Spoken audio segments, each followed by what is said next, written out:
Selanjutnya saya akan memperkenalkan terlebih dahulu struktur anggota pada kelompok kami. Pertama ada Desni Wilianta dengan M2105170209, kemudian ada Kiki Ramadan 2105170172, kemudian ada Nurul Amalia 2105170190. Kemudian ada 6 topik yang akan dibahas pada presentasi kali ini. Pertama adalah penjelasan perusahaan PT Indofood Tbk, kemudian ada visi dan misi perusahaan, kemudian ada aspek pasar dan pemasaran, kemudian ada topik aspek teknis dan manajemen operasi, kemudian ada aspek ekonomi dan keuangan, kemudian ada kesimpulan.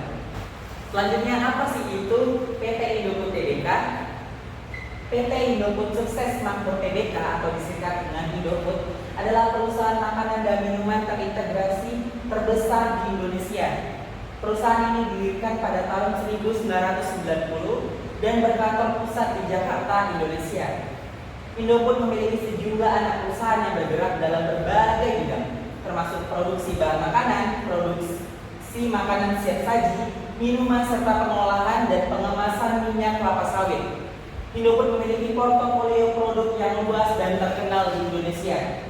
Dimiliki oleh perusahaan ini antara lain Indomie, Indomilk, Popmi, Teh Pucuk Harum, Bimoli, serta berbagai merek biskuit, mie instan dan makanan ringan lainnya.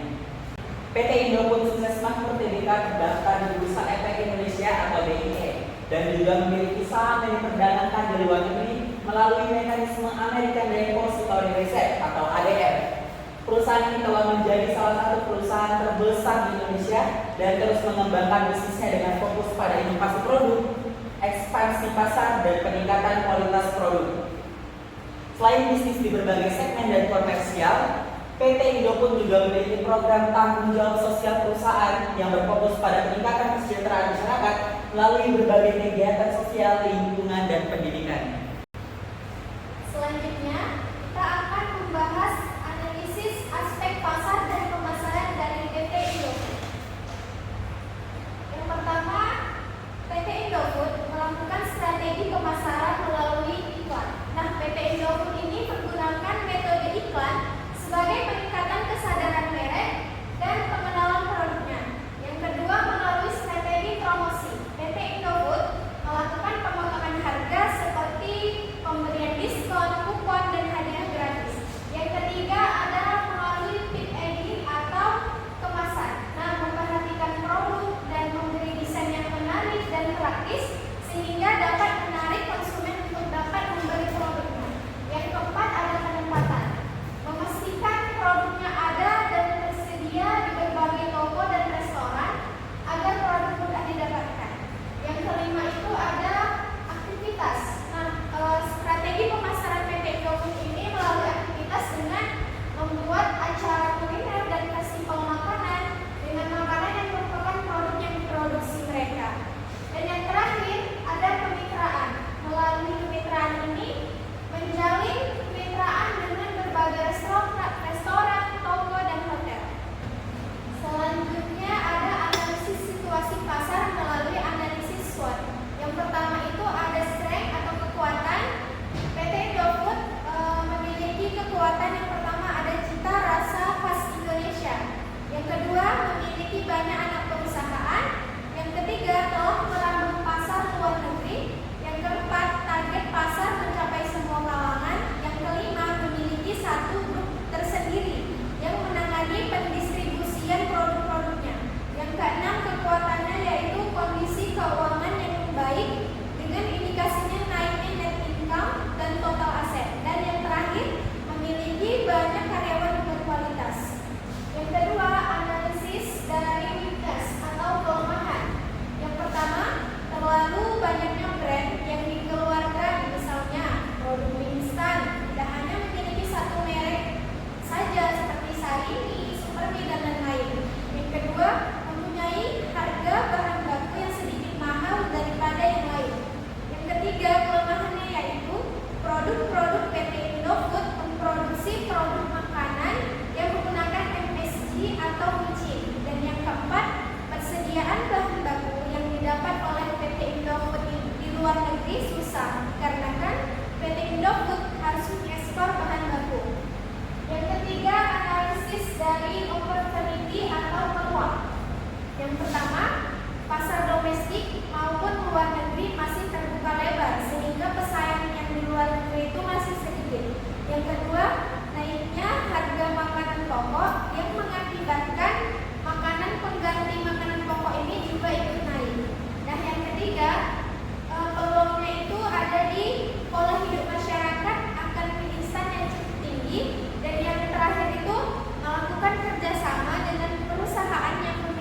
produk yang sejenis, sehingga memberikan kesempatan kepada perusahaan untuk dapat memperoleh bahan baku yang lebih mudah. Dan yang terakhir, analisis dari threat atau ancaman. Nah, ancaman yang pertama itu adanya kompetitor yang menyerupai produk PT Indofood, contohnya mie sedap. Yang kedua, kemungkinan adanya anti-MSG atau zat bahaya lainnya sehingga mempengaruhi pembelian terhadap pembelian produk yang ber-MSG. Dan yang terakhir, ancamannya adalah ketatnya persaingan yang dilakukan oleh pesaing dalam pengiklanan maupun inovasi. NPM 2105170209. Selanjutnya saya akan menjelaskan mengenai aspek teknis dan manajemen operasi. Adapun aspek teknis produksi seperti yang pertama mulai dari infrastrukturnya. Infrastruktur PT Indofood. PT Indofood didukung oleh fasilitas produksi yang luas dan modern, termasuk pabrik-pabrik yang dilengkapi dengan peralatan teknologi tinggi. Infrastruktur ini memungkinkan perusahaan untuk memproduksi skala besar dan memenuhi permintaan pasar. Kemudian yang kedua yaitu R&D atau Research and Development dan inovasi. PT Indofood mengakui pentingnya penelitian dan pengembangan serta inovasi dalam industri makanan. Perusahaan ini terus melakukan penelitian untuk meningkatkan produk-produknya, memperkenalkan inovasi baru dan menyesuaikan dengan kebutuhan pasar yang terus berkembang. Kemudian yang ketiga yaitu dari manajemen kualitasnya. PT Indofood menerapkan sistem manajemen kualitas yang ketat untuk memastikan produk-produknya memenuhi standar kualitas yang tinggi. Mereka memiliki proses pengendalian mutu yang cermat, termasuk pemeriksaan bahan baku, pemantauan produksi, dan uji laboratorium. Kemudian yang keempat itu efisiensi dari produksinya. PT Indofood berusaha mencapai efisiensi produksi dengan mengoptimalkan rantai pasokan dan proses manufaktur.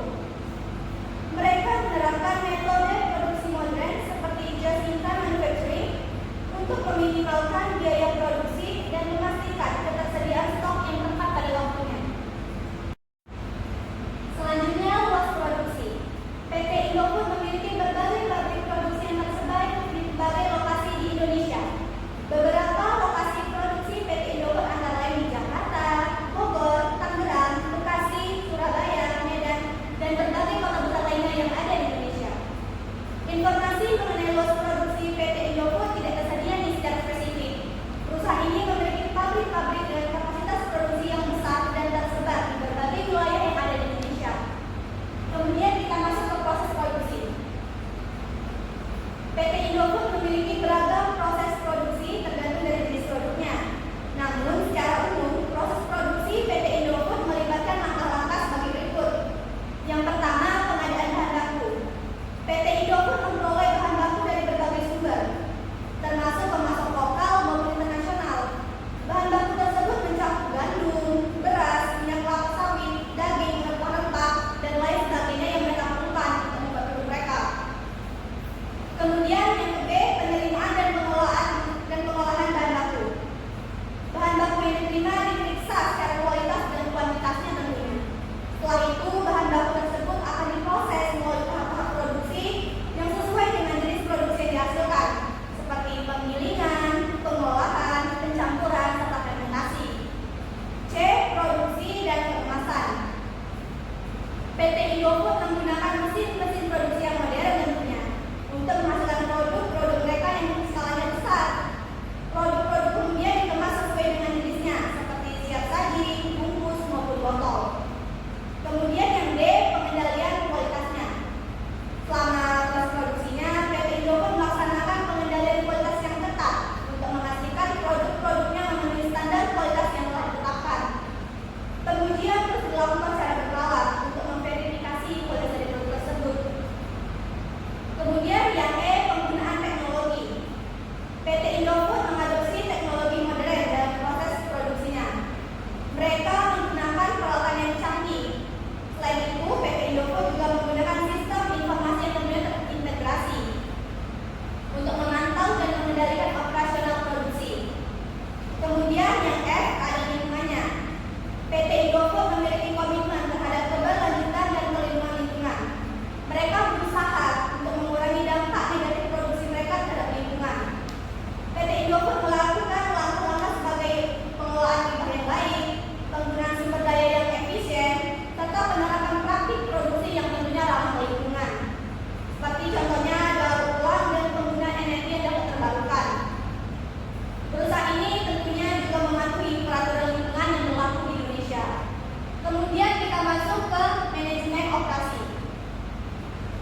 Perencanaan di PT Indofood melibatkan perencanaan produksi, perencanaan persediaan, dan perencanaan kebutuhan tenaga kerja tentunya.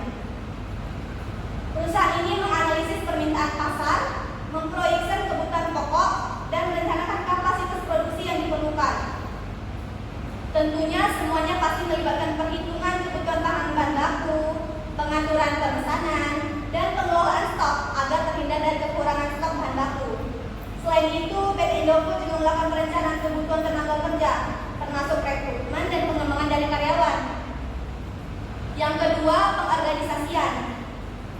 Pengorganisasian melibatkan struktur organisasi PT Indofood, penugasan tugas dan tanggung jawab serta pembagian wewenang. Mereka tentunya memiliki departemen yang terorganisir dengan baik seperti produksi, keuangan, pemasaran, serta sumber daya manusia. Setiap departemen memiliki peran dan tanggung jawabnya masing-masing.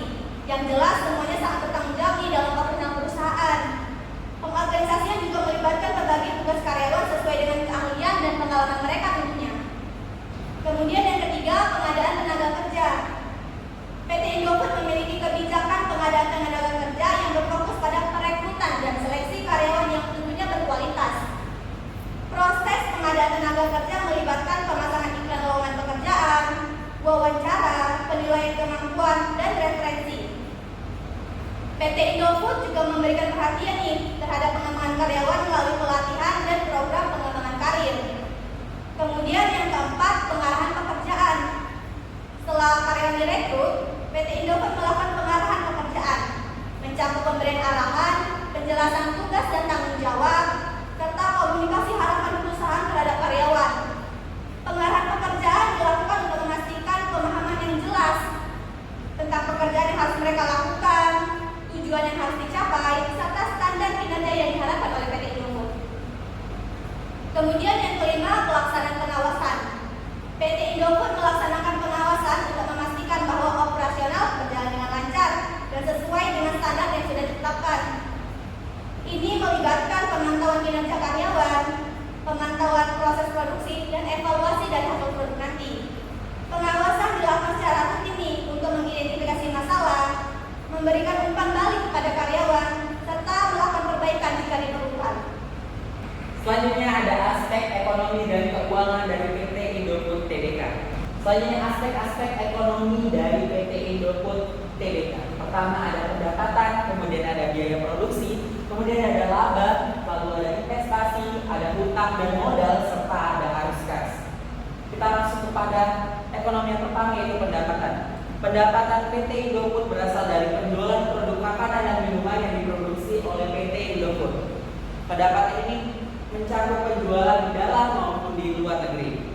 Kemudian ada biaya produksi. Biaya produksi PT Indofood meliputi biaya bahan baku, biaya tenaga kerja, dan biaya produksi lainnya pada PT Indofood Tbk. Kemudian ada laba. Laba merupakan selisih antara pendapatan dan biaya produksi. Laba ini digunakan untuk membayar dividen kepada pemegang saham, pengembang bisnis, dan membayar utang. Selanjutnya ada investasi. PT Indofood melakukan investasi untuk mengembangkan bisnisnya, seperti memperluas jaringan distribusi, meningkatkan kapasitas produksi, dan mengakuisisi perusahaan lain. Selanjutnya ada hutang dan modal. Hutang dan modal digunakan untuk membiayai investasi dan operasional perusahaan pada PT Indofood Tbk. Selanjutnya ada arus kas. Arus kas pada PT Indofood mencakup penerimaan dan pengeluaran kas dari berbagai aktivitas, seperti penjualan, pembayaran biaya produksi, investasi, dan pembayaran hutang. Selanjutnya ada aspek keuangan PT Indofood Tbk.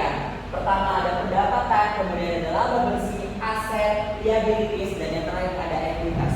Data yang kami dapat adalah data beberapa tahun yang lalu. Pertama melalui pendapatan, PT Indofood mencatatkan pendapatan konsolidasi sebesar 77,5 triliun pada tahun 2021, yang mana pada 2021 mengalami peningkatan sebesar 11,7% dibanding dengan tahun sebelumnya, yaitu 2020. Selanjutnya ada laba bersih. PT Indofood mencatatkan laba bersih konsolidasi sebesar 3,8 triliun pada tahun 2021, yang meningkat 98,7% dibanding dengan tahun sebelumnya. Kenaikan laba bersih ini disebabkan oleh peningkatan pendapatan dan pengendalian biaya yang lebih baik. Selanjutnya ada aset. PT Indofood mencatatkan total aset konsolidasi sebesar 90,2 triliun pada tahun 2021 yang meningkat 10,4% dibanding dengan tahun sebelumnya yaitu 2020. Aset ini terutama berasal dari investasi pada saat aset tetap dan aktiva lainnya. Selanjutnya ada liabilities. PT Indofood mencatatkan total liabilities konsolidasi sebesar 52,1 triliun pada tahun 2021 yang meningkat 11,5% dibanding dengan tahun sebelumnya yaitu 2020. Liabilities ini terutama berasal dari utang dan kewajiban lainnya. Selanjutnya yang terakhir adalah ekuitas. PT Indofood mencatatkan total ekuitas konsolidasi sebesar 38,1 triliun pada tahun 2021 yang meningkat 9,3% dibanding dengan tahun sebelumnya yaitu 2020. Ekuitas ini terutama berasal dari laba yang ditahan dan saham yang dikeluarkan oleh PT Indofood yang terbuka. Adapun kesimpulan dari materi yang sudah kami paparkan mengenai studi kelayakan bisnis dari berbagai aspek yaitu aspek pasar dan pemasaran menjadi hal yang penting yang perlu diperhatikan dalam studi kelayakan bisnis. Aspek tersebut nantinya dapat membantu sebuah bisnis untuk menentukan arah, tujuan, dan sasaran dari pemasaran produk yang akan ditawarkan. Secara keseluruhan, PT Indofood merupakan perusahaan yang solid dan memiliki pertumbuhan yang stabil dalam beberapa tahun terakhir. Terlihat dari beberapa aspek yang telah kami cantumkan, PT Indofood memperhatikan berbagai aspek yang ada dan terus mengembangkan berbagai aspek yang sudah maju. Sehingga tidak heran nih bahwa sampai detik ini PT Indofood masih terus maju dan berkembang besar di segala aspeknya.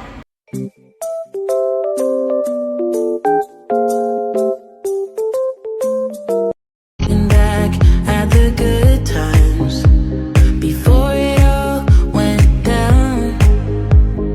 Climbed right up on the hillside, a different view of my life. You left me